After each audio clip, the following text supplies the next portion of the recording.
علیکم ورحمۃ اللہ وبرکاتہ۔ بسم اللہ الرحمن الرحیم۔ اللهم صل على سيدنا ومولانا محمد وعلى آل سيدنا ومولانا محمد۔ رب زدني علما، رب اشرح لي صدري ويسر لي أمري واحلل عقدة من لساني يفقهوا قولي۔ اللهم ألهمني رشدي وأعذني من شر نفسي۔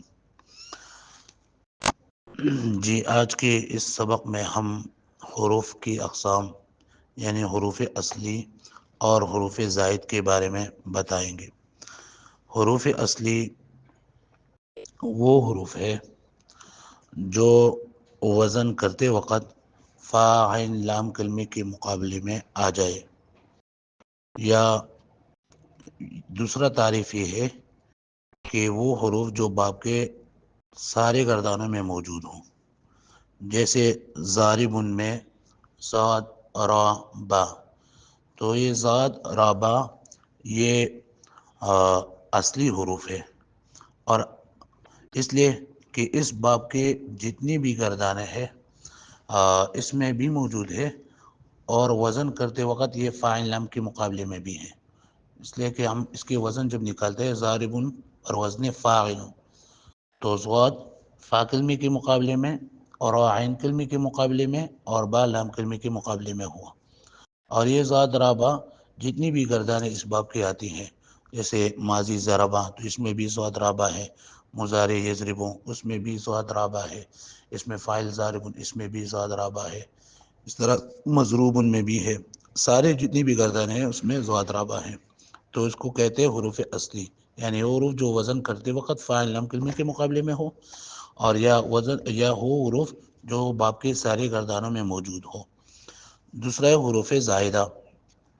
حروف زائدہ ان حروف کو کہتے ہیں جو وزن کرتے وقت فا عین لام کے مقابلے میں نہ ہو، فا عین لام کلمے کے مقابلے میں نہ ہو، اور دوسرا تعریف یہ ہے کہ وہ باب کے سارے گردانوں میں موجود نہ ہو، جیسے ضارب بروزن فاعل، اس میں الف، اس میں جو الف ہے ضارب، یہ اس میں الف یہ زائد ہے، اس لیے کہ فاعل لام کلمے کے مقابلے میں نہیں ہے، اور دوسرا یہ کہ باب کے ساری گردانوں میں ضارب کے الف بھی نہیں ہے، یعنی ضارب تو اس میں فاعل میں موجود ہوتا ہے، مضروب میں الف نہیں ہے، اس طرح ضربہ میں الف نہیں ہے، اس طرح یضرب میں الف نہیں ہے، تو یہ زائد ہے۔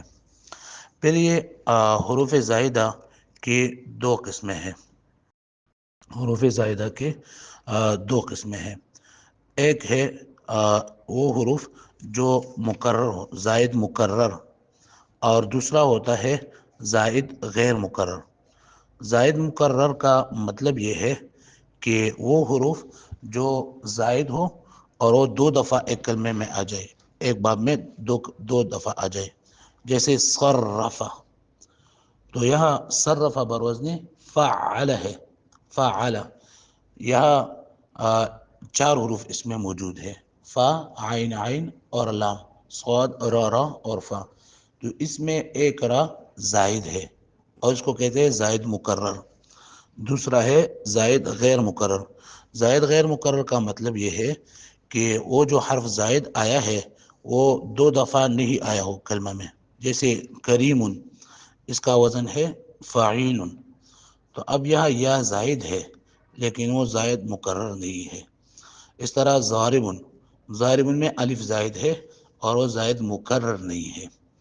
تو اس میں قاعدہ یہ ہے کہ اگر حرف زائد مقرر ہے تو وہ حروف تہجی کی 29 حروف میں الف کے علاوہ کوئی بھی حرف ہو سکتا ہے، جس طرح ہم نے دیکھا صرفہ میں کہ صرفہ میں را زائد ہے، اس طرح اخشوشن بروزن افعل، تو یہ شین زائد ہے، اور جلببا اس میں دوسری بات زائد ہے، یہ زائد مقرر ہے۔ اور اگر وہ زائد غیر مقرر ہے تو پھر ان 10 حروف میں سے آئے گا۔ حروف زائدہ 10 ہے، جو کہ اس میں ہمارے ایک استاد صاحب نے ہمیں یہ بتایا تھا، اور ایک کتاب میں ان کا حوالہ بھی دیا تھا کہ ایک شاگرد نے اپنے استاد سے پوچھا کہ استاد جی حروف زائدہ کتنے ہیں، تو انہوں نے کہا سألتمونیہا، سألتمونیہا، کہ آپ نے تو مجھ سے دوبارہ ہی پوچھا۔ تو استاد نے یہ کہا اور چلا گیا۔ دوسری دن جب استاد آیا تو شاگرد نے پھر پوچھا کہ استاد جی حروف زائدہ کون کون سے ہیں؟ تو انہوں نے کہا الیوم تنساہا، الیوم تنساہا، کہ آج پھر تم نے اس کو بلا دیا۔ تو حیران ہوا کہ کل پوچھا تو سألتمونیہا کہا، اب آج پوچھا تو ہمیں کہا کہ یہ تو الیوم تنساہا۔ پھر استاد نے کہا ہویت السمانہ، کہ مجھے بڑے بڑے اور موٹے موٹے عورت پسند ہے۔ تو شاگرد ہنسا، تو استاد نے اس کو کہا کہ میں نے آپ کو 3 دفعہ جو بتایا سألتمونیہا، الیوم تنساہا اور الیوم تنساہا، سألتمونیہا، ہویت السمانہ، یہ تینوں حروف زائدہ کی مجموعے ہے، یعنی حروف زائدہ 10 ہے۔ کون کون سے؟ سین، حمزہ، لام، تا، یا، میم، واو، نون، یا، ہا، الف۔ یا الیوم تنساہا اگر دیکھ لیں، حمزہ، لام، یا، واو، میم، تا، نون، سین، الف، ہا۔ حروف زائدہ کا مطلب یہ نہیں کہ جہاں بھی یہ 10 حروف ہوں گے تو وہ زائد ہو گئے، بلکہ مطلب یہ ہے کہ اگر کوئی حرف زائد ہوگا اور وہ مکرر نہ ہوگا تو وہ ان میں سے ہوگا، یہ اس کا مطلب ہے۔ اس کے بعد یہ ہے کہ زائدہ کی 3 اقسام ہے، حروف زائدہ کی 3 اقسام ہے۔ ایک ہے زائدہ برائے نقل، زائدہ برائے اشتقاق، نمبر 2 زائدہ برائے نقل باب، اور نمبر 3 ہے زائد برائے الحاق۔ اشتقاق، الحاق، زائد برائے اشتقاق، زائد برائے نقل باب اور زائد برائے الحاق۔ زائد برائے اشتقاق کسے کہتے ہیں؟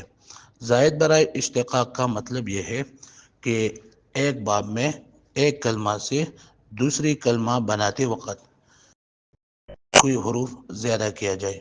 جیسے ضربہ سے ہم یضرب بناتے ہیں تو یا ہم نے یا کو سیوا کر دیا تو یہ یا زائد برائے اشتقاق ہے۔ اس طرح ہم ضاربن بناتے ہیں یضرب سے ضاربن، تو یہ ضاربن میں الف زائد ہے اور یہ زائد برائے اشتقاق ہے۔ زائد برائے اشتقاق کا پہچان یہ ہے کہ اس باب کے جو پہلا صیغہ ہے فعل ماضی کا واحد مذکر غائب، اس میں وہ حروف موجود نہیں ہوتے۔ جیسے ضاربن میں آپ نے دیکھا کہ یہاں الف زائد ہے اور وہ الف واحد مذکر غائب کے پہلی صیغے میں موجود نہیں ہے۔ یضرب میں آپ نے دیکھا کہ یضرب میں یا زائد ہے اور وہ پہلی صیغے میں موجود نہیں ہے۔ دوسرا ہے زائد برائے نقل باب۔ زائد برائے نقل باب اس کو کہتے ہیں کہ ایک باب سے دوسرا باب بناتے وقت کوئی حرف زیادہ کیا جائے۔ جیسے کروما یہ مجرد ہے اور ہم اس سے مزید بناتے ہیں تو اس میں الف زیادہ کرتے ہیں اور ہم کہتے ہیں اکرما، یا صرفہ ہے صرفہ، اس کو ہم مزید سے لاتے ہیں تو ہم اس میں ایک را زائد کرتے ہیں صرفہ۔ اس طرح باب استفعال خارجہ ہے خارجہ، اور ہم اس کو باب استفعال سے لاتے ہیں تو یا حمزہ سین تا ہم نے زائد کر دے اور استخرجہ کہہ دیا۔ تو زائد برائے نقل باب یہ ہے کہ ایک باب سے دوسرا باب بناتے وقت کوئی حرف زیادہ کیا جائے، اور جیسے کروما سے اکرما اور خرجہ سے استخرجہ، استخرجہ میں حمزہ سین تا زائد ہے۔ اس کی پہچان یہ ہے کہ اس کے مجرد میں وہ زائد حروف موجود نہ ہو۔ جیسے خارجہ یہ مجرد ہے، اس میں حمزہ سین تا نہیں ہے اور باب استفعال میں حمزہ سین تا ہے تو یہ زائد برائے نقل باب ہے۔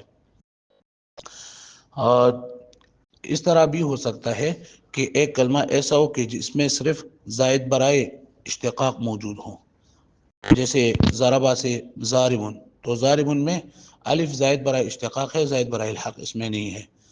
اور اس طرح بھی ہوتا ہے کہ صرف کلمہ میں زائد برائے الحاق ہو، اور وہ ہوتا ہے جتنی بھی مزید کے ابواب ہے اس کے ماضی کی پہلی صیغے میں، جیسے ضربہ سے ازربہ، کرومہ سے اکرمہ، تو یہاں یہ الف یہ زائد برائے نقل باب ہے۔ اور اس طرح بھی ہو سکتا ہے کہ ایک کلمہ میں زائد برائے اشتقاق بھی ہو اور زائد برائے نقل باب بھی ہو، جیسے ہم کہتے استخرجتم، تو استخرجتم میں حمزہ سین تا یہ زائد برائے نقل باب ہے، اور تامیم اس میں زائد برائے اشتقاق ہے۔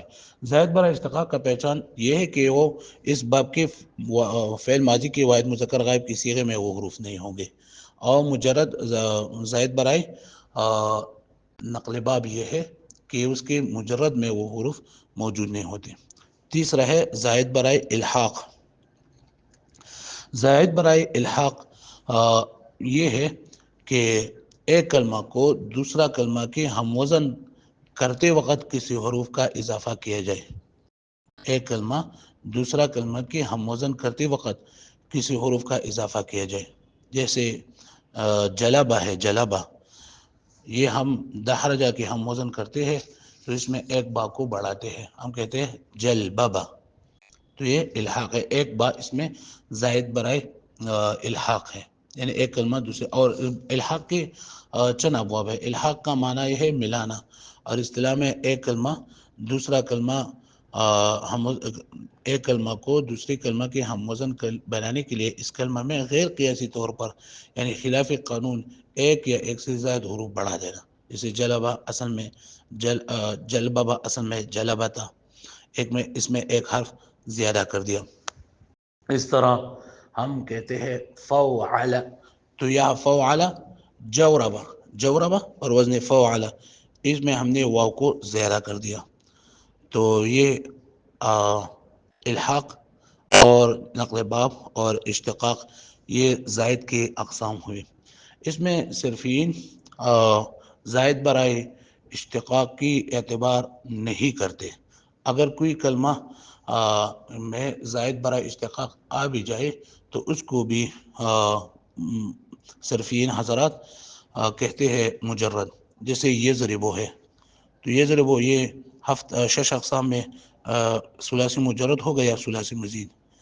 تو جو اس تفسیر کو نہیں جانتے وہ کہتے ہیں کہ یہ ثلاثی مزید ہے اس لیے کہ 3 حروف اصلی ہے اور اس میں ایک یا زائد ہے، لیکن یہ ثلاثی مجرد ہے اس لیے کہ اس کے ماضی میں یہ حروف زائد موجود نہیں ہے، اور یہ جو یا زائد ہوا ہے یہ زائد برائے اشتقاق ہے، یہ زائد برائے نقل باب اور زائد برائے الحاق نہیں ہے۔ سمجھ آئے یہ بات؟ اس طرح اگر کسی کلمہ میں زائد برائے نقل باب آ جائے یا زائد برائے الحاق آ جائے تو وہ کلمہ پھر مزید ہوگا، لیکن اگر کلمہ میں زائد برائے اشتقاق آ جائے تو وہ کلمہ پھر بھی مجرد رہے گا۔ اس کو آپ اچھی طرح یاد کر لیں، اس کو سمجھے۔ اگر کوئی آپ کا سوال ہو یا اشکال ہو تو مجھ سے ضرور رابطہ کیجیے۔ اگر اس ویڈیو سے آپ کو فائدہ ہو تو اس کو دوسرے کے ساتھ شیئر کیجیے۔ جزاکم اللہ خیرا کثیرا فی الدنیا والآخرہ۔